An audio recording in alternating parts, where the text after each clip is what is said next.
Hello, I'm Gabby. Welcome to the Happier Life Project, brought to you by the free, award-winning mental health and wellness app, My Possible Self.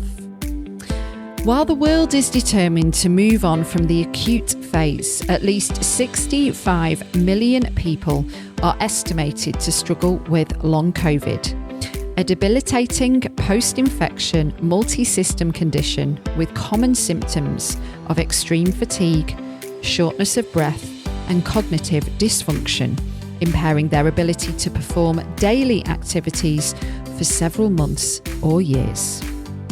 Although the majority of patients infected with COVID recover within a few weeks, long COVID is estimated to occur in 10 to 20% of cases and affects people of all ages. That was taken from an article published in 2023 by The Lancet, a world-leading general medical journal. Long COVID has a profound effect on mental health, contributing to a range of psychological and cognitive symptoms. And this was taken from the American Heart Association. Researchers have long understood that people with chronic health conditions such as heart disease are at an increased risk for depression and other mental health problems. This may also be true for people with COVID-19 symptoms that linger for months and sometimes years. Dr. Anna Dickerman, a Chief of Consultation Liaison Psychiatry and Associate Professor of Clinical Psychiatry in New York City, said the virus that causes COVID-19 may be contributing to a person's mental state in a variety of ways. The person may have experienced prolonged isolation, or they may be dealing with physical limitations directly related to their illness, such as being easily fatigued and unable to function normally. Such limitations may have even led them to lose their jobs. That can affect you in your day-to-day existence. If a person has low energy, they may want to stay in bed all day, but doing that might make you feel even more depressed. Today's guest, a formerly fit and active lawyer, Lexi Boreham, was struck down with long COVID in September 2022 at 29 years old. Lexi started sharing her journey publicly on Instagram in May 2023 to create a safe space for those with long COVID to find comfort and community and to raise awareness of the illness. Lexi openly vocalises the ups and downs of life with long COVID, including feelings of loneliness, frustration and sadness, but also the brief moments of hope and joy. You can find Lexi on Instagram and TikTok at positively_fatigued. Now, if you're listening to this, you might be suffering yourself from long COVID or have a friend, loved one or colleague who is battling through it. And this episode is really going to help. But if you haven't experienced or know somebody with long COVID, I implore you to please listen to this episode too, because it's really important to understand that this is still a cause for global concern. And today you're going to hear from an incredibly inspiring guest who speaks so articulately, openly, vulnerably, and is so well versed on the subject about what life is really like with this serious chronic illness. And this conversation really highlights that we need to support anyone with a chronic illness. I've been hosting this podcast now for nearly 3 years and had the pleasure of speaking to a variety of leading experts on all sorts of topics that can help us better our mental and emotional health. But talking to Lexi, hearing her story, learning about what resources are out there, better understanding what long COVID is and how we can help, really was such a privilege. So, ready to find a healthier, happier you? Let's get started. Welcome, Lexi Boreham, to the Happier Life Project. This is a topic we haven't covered yet on the podcast. first of all, in regards to long COVID, I'm so sorry that you're still going through it. Am I right? Yeah, very much still in the thick of it. I think I'm hopefully closer to being better than I am to rock bottom, but it's a very long journey. The clue is in the name. And yeah, unfortunately, I am still in the trenches, so to speak. It was watching something that you put on Instagram. I didn't realize that 2 million people in the UK are suffering like yourself from long COVID. That is a lot of people. Yeah, I think it's much higher than people realize. Mm. I think the estimate is about 10% of each COVID infection can end in long COVID. And obviously, within that 2 million, there's a spectrum. So I'd say I fall probably somewhere in the middle where most of my life has been affected, but I can still perform kind of basic daily functions as a human. I can shower, I can feed myself. Right. And then there are people who can continue with their kind of work life, but their kind of home life is drastically reduced and they really have to rest. And then there are people at the most severe end of the spectrum where they are kind of within the ME classification and they're really reduced to sort of lying in bed in a dark room, noise sensitivity, light sensitivity, and they're in a really severe state. So it's a whole spectrum, but it really is a big issue. And I think a lot of people don't really understand it.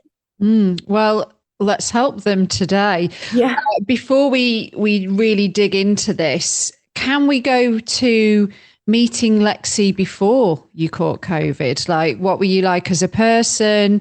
What did you like to do? Were you sporty? Were you active? Did you have lots of energy? How was your health, your diet, all that stuff? Yeah, I was definitely active. I think, like a lot of people in their 20s, you sort of want to be able to do it all. So, working long hours. I was a lawyer in the city. So, working long hours, going to the gym before work, running off on weekends, having tennis lessons, and then socializing with my friends after work, sort of really packing my life full of things and really just kind of enjoying being in my 20s and living in London. And my health was generally good. I had glandular fever when I was 16, and that sort of affected my health slightly in the sense that I was more prone to viral infections in kind of winter time. But generally, I was pretty healthy. I was able to do everything that I wanted to do. My energy levels and my health never limited me. And yeah, I mean, I ate a pretty normal diet. I just sort of enjoyed indulging in alcohol, chocolate, that sort of thing. But I generally ate pretty well, pretty balanced diet. And then 2020 hit and the world changed. Yeah. So having caught COVID, I wonder, first of all, was this the first time that you'd caught it or did you catch it, recover? Because a lot of people now have had COVID more than once. Yeah. So just based on the kind of math, you've been suffering long COVID for about 18 months. Yes. So the pandemic has kicked off at least a year prior to that. So had you experienced COVID before 18 months ago? Yes. So I had COVID 3, possibly 4 times. And the first 2 times I had it, I was asymptomatic. So I had it quite early on in the pandemic. And I only found out afterwards with blood antibody test. Yeah. Because testing was quite hard to get done at that time unless you were admitted to hospital, which I wasn't. And then again, in the January 2021, I had it, didn't know I had it. I just felt slightly under the weather. And then in the sort of month afterwards, I had quite intense fatigue, brain fog, and really randomly COVID toes, which is a very niche symptom, but that's sort of what is COVID toes? I was going to ask you about this, but since you brought it up now. I mean, in terms of the symptoms, it's probably the least problematic because it would never really affect my life. But it's essentially like chilblains on my toes. So not every toe, but a number of my toes were really swollen, really kind of excruciatingly tender, to the extent that there were a lot of shoes that I just couldn't wear because they would just press on my swollen toes, and it would really hurt. And then in the cold, I just have to make sure they're really wrapped up, otherwise they really sting. Yeah, so it's not the worst symptom, but it's one of those symptoms that I had never experienced that before, and it came out of the blue. So after that, I had a blood test, and that showed that I had extremely high levels of the COVID antibodies in my system, suggesting a recent infection. My goodness. So I'm just getting my head around the fact that you'd had COVID 3, possibly 4 times before, when it struck and became something more long term. That blows my mind. I mean, we all know there's different strains and stuff, so perhaps this one was different to the others. Well, I mean, I do count myself unlucky in a way, but lucky in the sense that my long COVID symptoms really started in September 2022. And there are a lot of people who have been living with long COVID since March, April 2020, when it was really a kind of brand new phenomenon. Right. Obviously, ME and post-viral syndrome have been around for a long time, but in terms of the post-COVID syndrome, that was new. And so people who have been unwell since then really didn't have much support initially. And so it's not a case that one specific variant seems to have caused it, because there are people who have been infected lots of different stages of, I say, the pandemic. It is still ongoing, lots of different stages with lots of different variants who have all suffered with long COVID. Yeah. I find it as well quite interesting that, I mean, just from my experience when I had COVID and thinking about the time between when I assume I caught it to when I started to display symptoms, I think it was maybe about 4 or 5 days later. And then I was super sick, like for 2 weeks, and then it was gone. So for you, it was, you didn't have any symptoms, but then like a month later, they started to appear.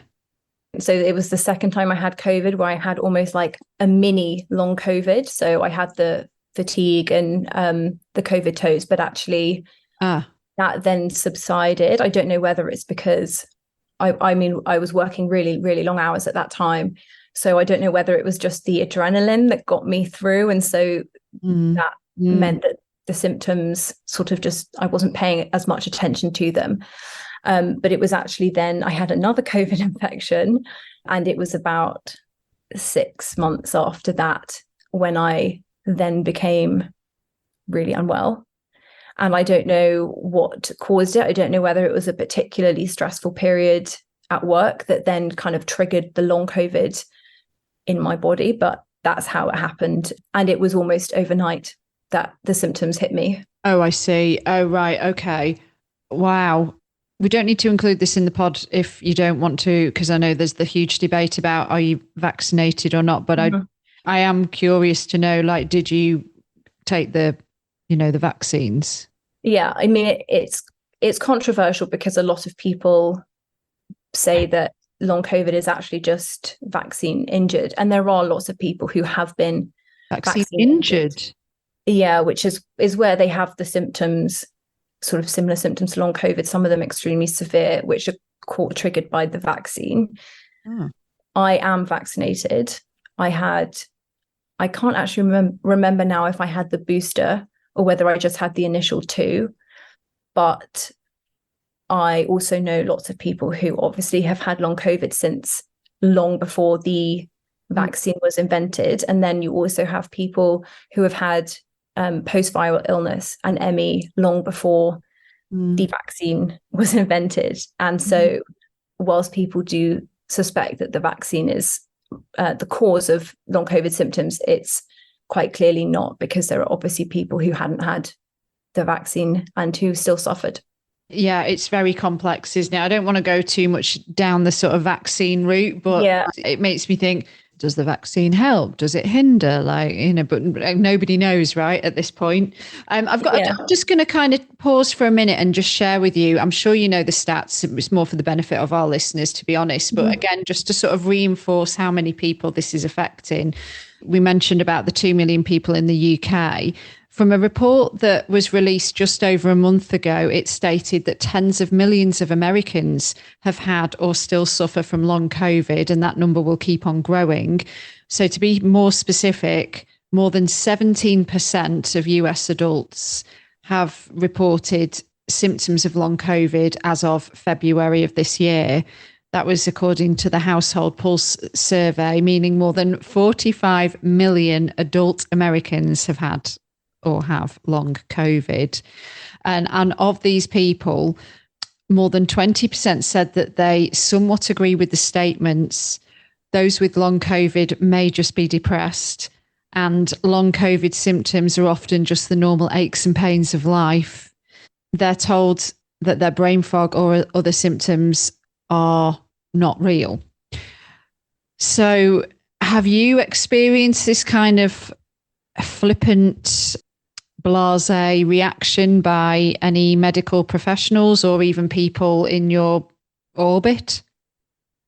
It's a very difficult subject, because I think you can look to the history of an illness like ME, and it's worth saying that people with ME and long COVID, the majority are female.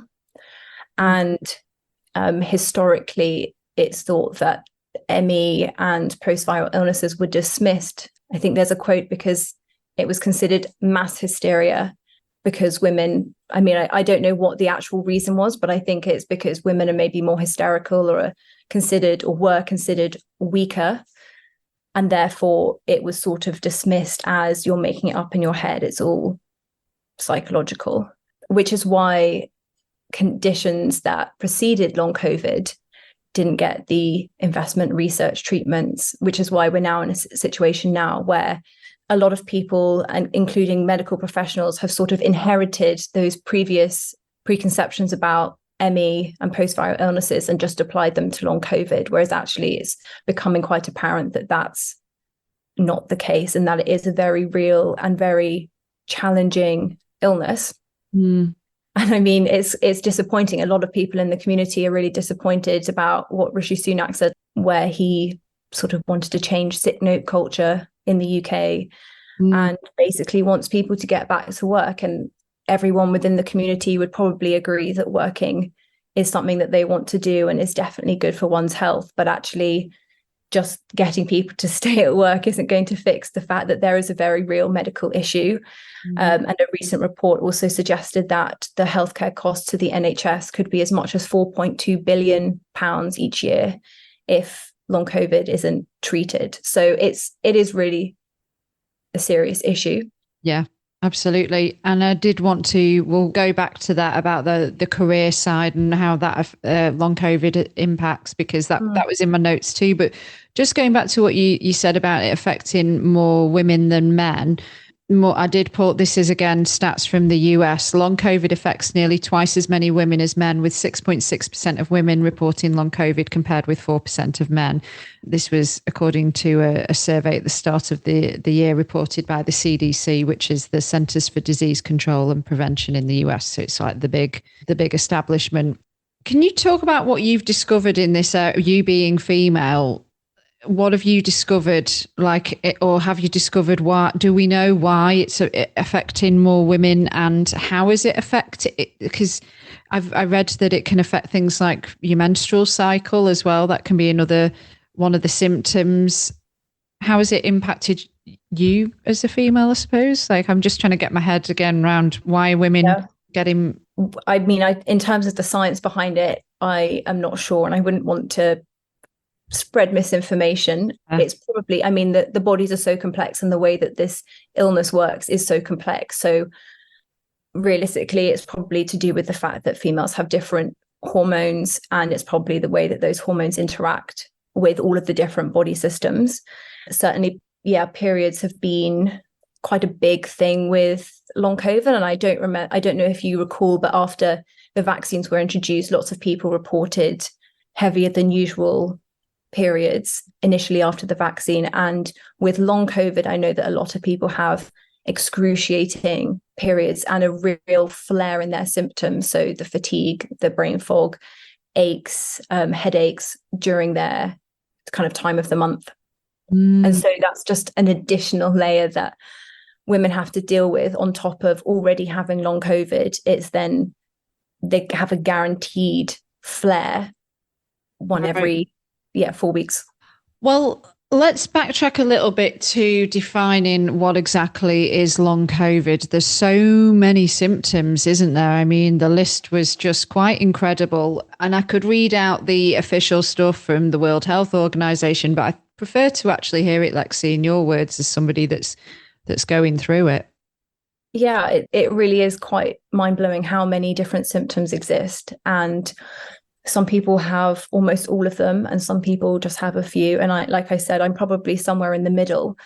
And for me, I think the biggest symptoms were the fatigue, the cognitive issues, so brain fog, memory loss, the headaches, nausea, and sort of general gut issues.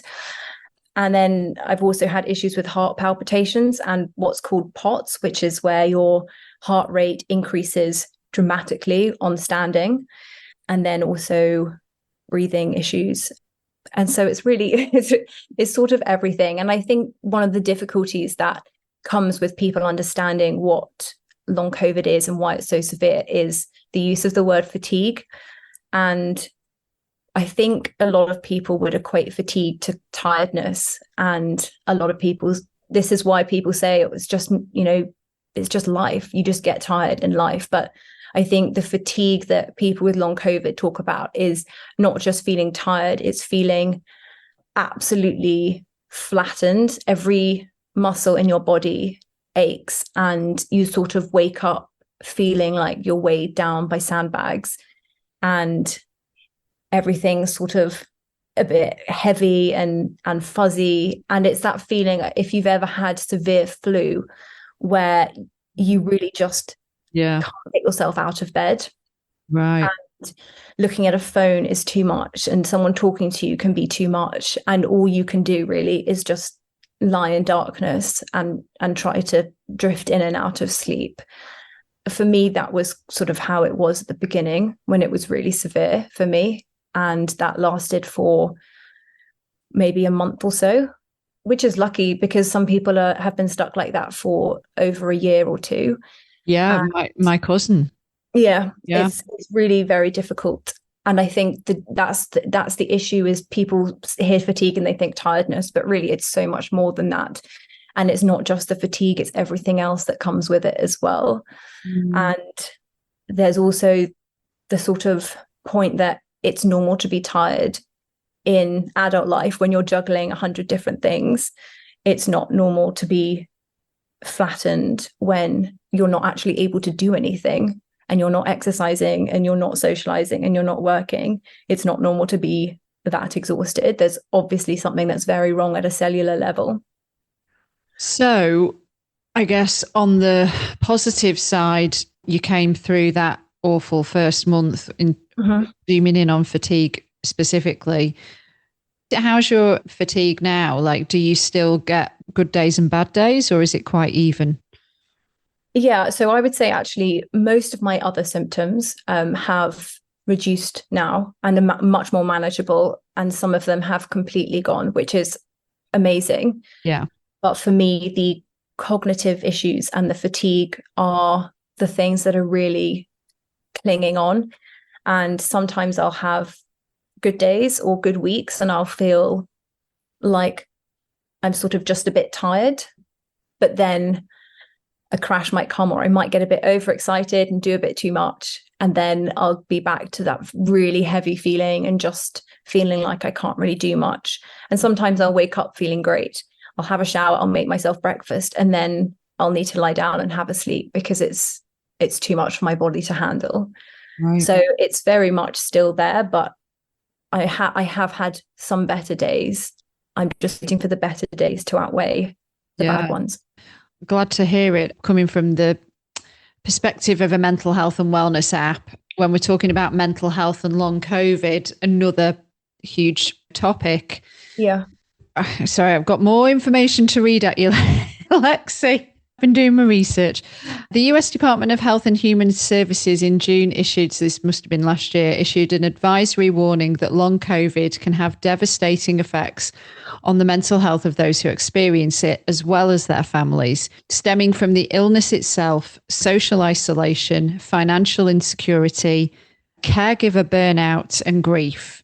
It has been linked to fatigue, sleep disturbances, depression, anxiety, cognitive impairment, and post-traumatic stress disorder, amongst other conditions. Anything to add to that?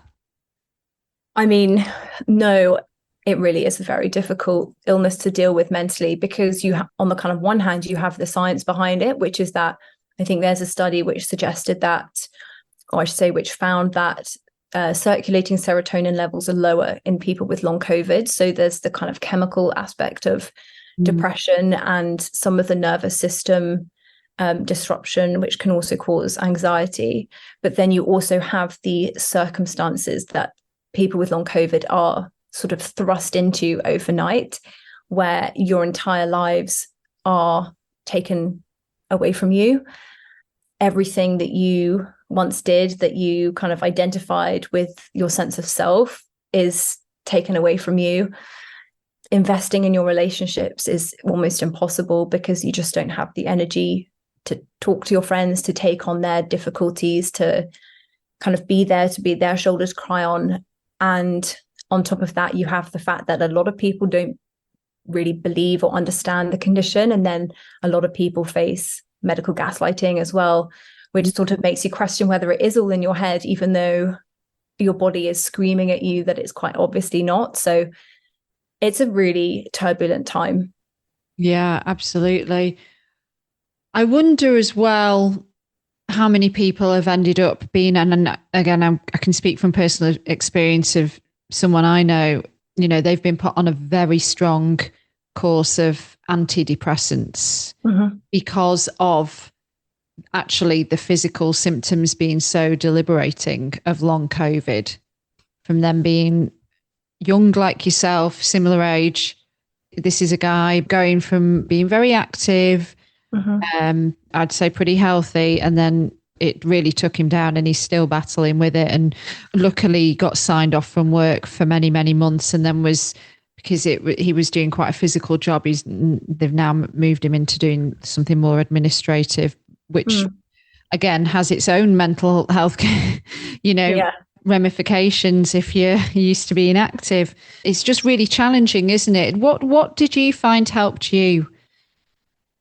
Yeah, so I actually went on antidepressants really early on. So initially, because there was a time gap between my last known COVID infection and the onset of symptoms, it was a bit more of a mystery as to what had brought my symptoms on. And initially it was thought that it could have been burnout from work, or it could have been depression. And actually it probably was depression, but depression as a consequence of long COVID. Right. And there's quite a big link between gut symptoms and depression. And so actually from a gut perspective, the gastroenterologist wanted me to go on antidepressants. And then separately, I had a really wonderful therapist at the time, and she thought that it was important for me to go on antidepressants because I think I was still trying to cling on to the fact that I would be better quite soon. And she could clearly see beyond that and could see that I was really unwell and that I needed to stabilize my mental health quickly. And so actually I've been on antidepressants now for, probably about 17 months. And it's just been, it hasn't solved everything, but it has just been a stabilizer so that I haven't had to deal with those really dark, depressive moments, as well as the emotional roller coaster that is long COVID. Yeah, absolutely. I sent you a document. I don't know if you had time to look at it. It was something from UCL, a guide to long COVID and mental health. Interested in getting your thoughts on. They list some of the main areas where people struggle in regards to the mental health due to long COVID, and then they give some recommendations for how to cope with it, such as, like, if we take a big one, anxiety. To reduce anxiety, and they suggest maintaining a daily schedule, cutting down on caffeine and alcohol, joining support groups, meditating, eating a healthy diet, participating in small activities, health permitting, it says. Do any of those things help? Yes, I think they do, but with two caveats. Firstly, they are management tools, not cures. They simply help you to manage the symptoms, but until the physical symptoms in the body are cured, it's not going to go away. And then also, I think it really depends on energy levels, because I actually have definitely found that since I've been well enough or had enough energy to stick to a routine, I definitely feel much, much better. But there are still days where I don't have the energy to get out of bed and shower and make myself breakfast. And despite really wanting to and knowing that it's good for me to do so, I just don't have the energy to. And if I do, then it can flatten me for the rest of the day. And that's what's quite difficult, is that there are some people who would love to have a little bit of a routine, but their health is just not at a place where they can do it. Yeah, it does seem like this is more generalized for somebody with anxiety rather than somebody specifically with anxiety due to suffering from long COVID. Is this part of the problem, though, in terms of like resources and treatments, that it's still very fumbly and people are still trying to work out how to help cure it or treat it? And you know yourself a lot better than I. No, well, it really is. Because there are so many different parts of the body that it affects. I think long COVID can affect every single organ in the body, but there's no cohesive approach to long COVID, and there's no treatment. So that means that medical professionals are having to send referrals out left, right, and centre to address the lungs, to address the heart, to address the migraines, to address the nervous system, to address the anxiety. Yeah. And not only is that extremely inefficient, and obviously the NHS is so overburdened, but it's also really difficult for patients who don't have the energy to attend all of these very different appointments with different specialists and have to repeat their history every single time, potentially be not believed every single time. So it is very difficult. Yeah. And that's not to say that the management tools aren't helpful. I personally never meditated before long COVID, and I now find it just amazing. Yoga Nidra, meditations, mindfulness is something that I have really just started to love. And that kind of peace that I get from it really has helped me, but it's not a cure. And I think for me as well, I was very lucky not to really have general anxiety or health anxiety, but I know that for some people, they say that they almost get more anxious when they're meditating because they become hyper aware of their symptoms, because the whole point of meditation is to connect you to your body. But if your body is screaming at you in pain, it can be very difficult to sit with that. Yeah, absolutely. I'm not even going to really read any more of these suggestions, to be honest, because I just think they're more general tools for managing mental health. Not that they're not bad, but the one thing I would like to include, though, is community support. So they've listed, and I'll add a link to the show notes. So if anybody does want to check it out, they can. But yeah, they've got some helpful websites on here and Facebook groups. Did you do anything like that? I mean, I know you've cultivated your own community on Instagram. Yeah. But like, did you find solace in meeting other people, maybe connecting online that might be going through a similar thing? Yeah, I wasn't a part of any kind of bigger groups. There are some that exist, but I found them initially I found them a little bit too triggering, negative. Well, it just like it almost induced more anxiety, because there were so many people who were so unwell that it almost it made me more worried. I thought, oh gosh, I'm really never going to get better. And I sort of went down the rabbit hole of looking at comments people had made about how much they were struggling. And it's so important for me, especially now I'm trying to raise awareness of the condition, to be aware of people who are living in that state. But at the same time, I had to protect my own mental health and know what wasn't going to work for me. And that's sort of why I started my Instagram page, just because I felt so desperately lonely when I was first unwell, because I didn't know anyone else who was going through it in the same way. And I kind of wanted to be that comfort to someone else going through it. And actually, instead, what I found was just thousands of people who are all in the same boat, who are all just such wonderful human beings and so supportive, even though they're low on energy themselves, just offering that support, saying, I know what you're going through. I'm also having a bad day. Like solidarity from Germany, USA, Canada, South America, Australia, all over the world. People are in the same situation, but everyone's sort of just trying to muddle through it together. And that has been probably the most important thing in my recovery, is finding that community. Well, your Instagram handle is positively fatigued, right? Positively fatigued, yeah. I mean, that encapsulates the content for sure. Is like, you do share your struggles, but you do it in a way that's like, I'm not going to get taken down by this. I'm not going to let it beat me. Like, this is crappy and I'm sharing it. But yeah, you do definitely put it in a way that doesn't make anybody consuming it feel low themselves or worse about themselves, especially I'd imagine if either they have long COVID or somebody that they love has got long COVID, because just touching on the impact it has on your family and loved ones, like, it's hard for them too, isn't it?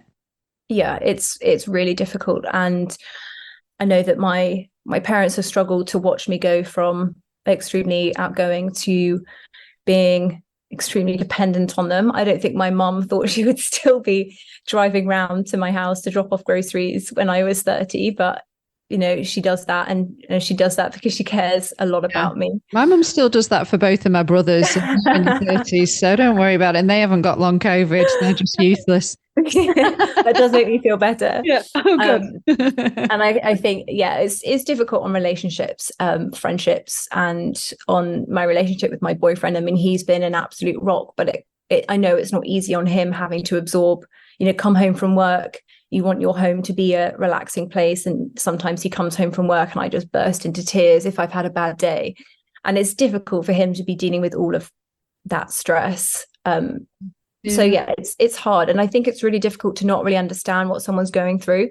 And actually, I've had lots of people reach out to me more recently where they've said that they themselves don't have long COVID, but their partner or a family member does. And they're really grateful for my content to understand a bit more about what's going on. Yeah, it definitely does. What advice then would you give to anybody who has somebody in their life that is suffering with long COVID? What can we do to support? I think empathy. It's so hard to understand something you don't know, but really try to do a bit of research. Go onto Instagram. There are so many accounts, or Google, see what's being said about long COVID and understand what they're going through. Yeah. And really just listen. Sometimes there's nothing we actually want. We don't need you to do things for us. We don't want to meet up to go out for a coffee because we can't, but just a message here and there saying, I'm thinking of you, or still sending funny memes on Instagram. Just because I haven't spoken to you in 3 months doesn't mean that I won't see that and have my heart warmed by the fact that you're thinking of me still. And it's just really small things like that actually mean the most. Because I said we would go back to this, I do want to squeeze it in. There's a lady called Johanna Cobb, who's the head of responsible investment at Zurich, or was at Zurich Insurance Company. So it was in the press that she announced her resignation due to long COVID in a LinkedIn post. According to LinkedIn, Cobb had been head of responsible investment company since 2017. We don't need to go into all that bit. She was, a very senior position within this company. And long COVID took her down, and she couldn't cope, and she couldn't manage her symptoms and manage the stress of this job. Was that the same for you, being a lawyer? You mentioned very long hours and stress. Like, that's not something you can return to right now, or can you do little bits and bobs? It's not something I can return to right now. I have had an extremely supportive employer, and that has made a huge difference, knowing that my job is still there when I am recovered, and that they are willing for me to have a phased return. But it's just very difficult to hold down a job. And I think for me, especially, a huge barrier is the memory loss. Being a lawyer, if I can't remember something I've just read, it makes it very difficult to basically perform my job. It's difficult, and with my brain just sort of not working properly and cognitively, if I exert myself by reading something technical, that often leads to headaches and fatigue for me. So it's just getting past that, and then obviously throwing that stress back on my nervous system when I've worked so hard to calm it down is something I need to be really careful with, and I need to make sure that I'm feeling resilient before I go back, because otherwise I might just end up back at square one, which would be the worst case scenario. Yeah, we don't want that. No. There was a study led by Leicester researchers revealing that nearly 30,000 people in the UK may be unable to work because of long COVID. My sister-in-law is actually studying mental health, and so we'd been like back and forth messaging, which we do sometimes on if I've got podcast recordings coming up, and she gives me some feedback. And she said something that you could point out is that a majority of people suffering with long COVID are the key workers we applauded and praised in 2020. Now they are being called the sick note generation, and the government are threatening sanctions on people who don't return to work. A lot of these people were NHS workers as well. And I know you're very passionate about this, which is why I wanted to make sure that we got this into the pod as well, but also to help not just employers who might be listening to this, but employees, again, to have perhaps a bit more understanding. Yeah, I think especially when it comes to the NHS, it's really difficult because they were the people on the front line, and actually the people who worked for the NHS who came down with long COVID often they were the ones who came down with it earlier in the pandemic when it really wasn't properly understood. So they've been, for want of a better word, really screwed by it, because by performing the job that everyone was applauding them for, they've given themselves a chronic illness. And then the government sort of turned their back to these people that were there on the front line when the government needed them most. And they've now sort of been left to fend for themselves. And it's really disappointing. And I go back to what Rishi Sunak said, where he made a comment that there are now 2.8 million people on sick leave, and that something's gone wrong since the pandemic to make that number increase. And I think he even said that people haven't got sicker, but actually the fact is people have got sicker. We had this huge pandemic and people haven't recovered from it because there's been this post-COVID illness that's caused problems for a lot of people. And it's really difficult for employers, because not every employer can afford to support people who are on sick leave, but there are certainly ways to be more compassionate around those conversations. If you can't continue to employ them, let them know that you appreciate that they're really unwell, and that they're open to discussions when you're better, that sort of thing, where you can still have a bit of compassionate humanity around those conversations, even if financially your business can't afford to employ them. And on the note of getting better, just as we kind of wrap things up, there's got to be a light at the end of the tunnel. You're obviously a lot better than you were. So, I mean, it sounds like it's a long, slow road to recovery, but from what you've learned yourself and when you've spoken to other people and the experiences they've shared, this is something you can recover from. Yeah, I think I hesitate, because I know that there are lots of people who are still very unwell and who aren't perceiving improvements in their health. And so I wouldn't want to say for everyone. Right. Yeah. Certainly for the majority of people, I do genuinely believe that it's possible to recover. And that's what gets me through, is I genuinely believe that I will fully recover, and this will just be a small blip in an otherwise long and happy life. And that's how I keep myself going. And I do believe that research is improving. Hopefully we will get more funding, the more people talk about it, and a cure will be found for those who are still in a really dire place.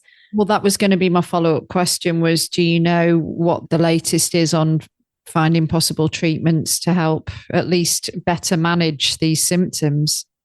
I mean, really, there are findings that are coming through in scientific papers, but obviously there are a lot of stages between scientific papers, finding things, and then drug trials and making sure a drug is safe for the people who are going to be using it. There are some treatments which help people to manage their symptoms better. It feels like we're still a long way from an effective treatment that will really help people. But the more research is done, the better, because that will slowly filter through to prescribable drugs, hopefully. Have you found, last question, I promise, before we wrap up, but have you found any positives during the last 2 years? Yes. I mean, really clutching at silver linings here. Yeah, of course. Yes, I think I was living my life at such a fast pace that I was sort of just going through life in a bit of a blur, just getting kind of people pleasing my way through, doing all the things I thought I wanted to do, but actually I was doing so much that I wasn't really taking the time to really enjoy them. Whereas I've had a lot of time by myself to do a lot of self-reflection, and I've had a lot of therapy, and I've done lots of reading on kind of self-help books on stress and perfectionism. And through that, I think I've identified things in myself that I want to change. And I feel like I've become much more peaceful and comfortable with who I am as a person. And so I'm hoping that once I'm better, my life will not only feel so much better because I'll have this new perspective of having had all my freedom taken away from me, but also because I'll understand myself better and just have more boundaries to protect myself and make sure I'm prioritizing the people and things in life that really matter. I think you're fab. And honestly, thank you. I'm crossing my fingers that it's, I can't use the word speedy recovery because it's long. Yeah, I know what you mean. I know what you mean. As speedy as it can be. As speedy as it can be, and that you continue on this path. And again, Instagram handle is at positively fatigued. That's the best place to point people to check out your content, right? Yes, that's right. Okay, we've got one more thing left to do, and that's wrap up the episode with the Happier Life Project's last 5 in 5, the same 5 questions I ask every guest. Okay. Mm-hmm. When and where are you at your happiest? Probably a warm summer morning in nature with family or friends. What's your favorite thing to do that nourishes your mental health? Ooh, now I would have to say yoga nidra, a newfound love. It's just so calming. I'm a yogi, so I'm with you all the way on the yoga stuff. What piece of advice do you now know that you wished somebody would have told you earlier that would have made you a happier person?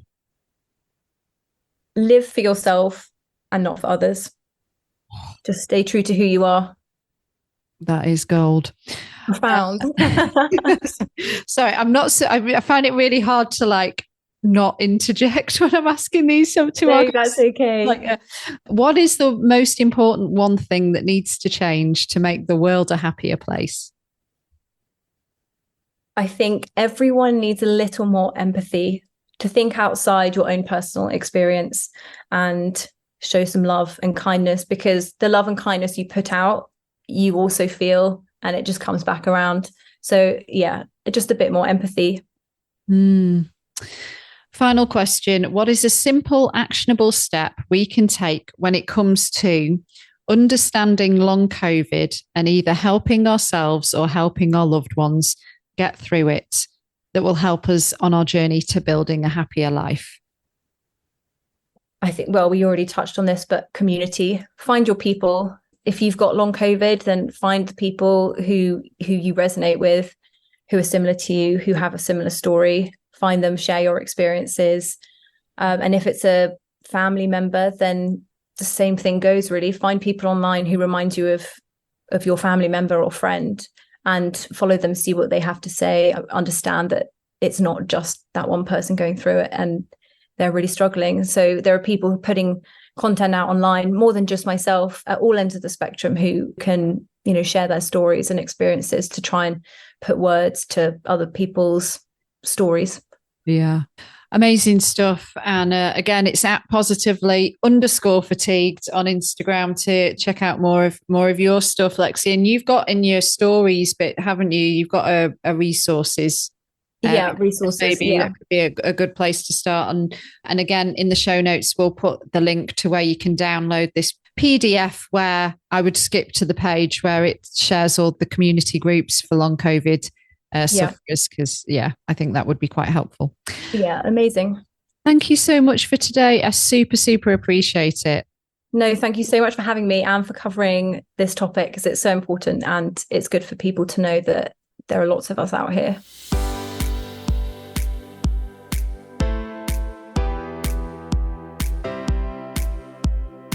It's Gabby back with you. Thank you again to Lexi. I do sincerely wish you all the best in your recovery. And thank you to you for listening to this very episode of the Happier Life Project. As always, requesting just one more minute of your time before I sign off to share the important housekeeping. If you are suffering with your mental health, there is a crisis button on the My Possible Self app, which will signpost you to the correct information for immediate expert advice. Those of you who are listening on one of the podcast platforms, the My Possible Self app is completely free to download and access all of the content. Nothing is withheld, so you don't need to worry about it costing you anything. If you are in crisis or you think you may have an emergency, please do call your doctor or the emergency services immediately.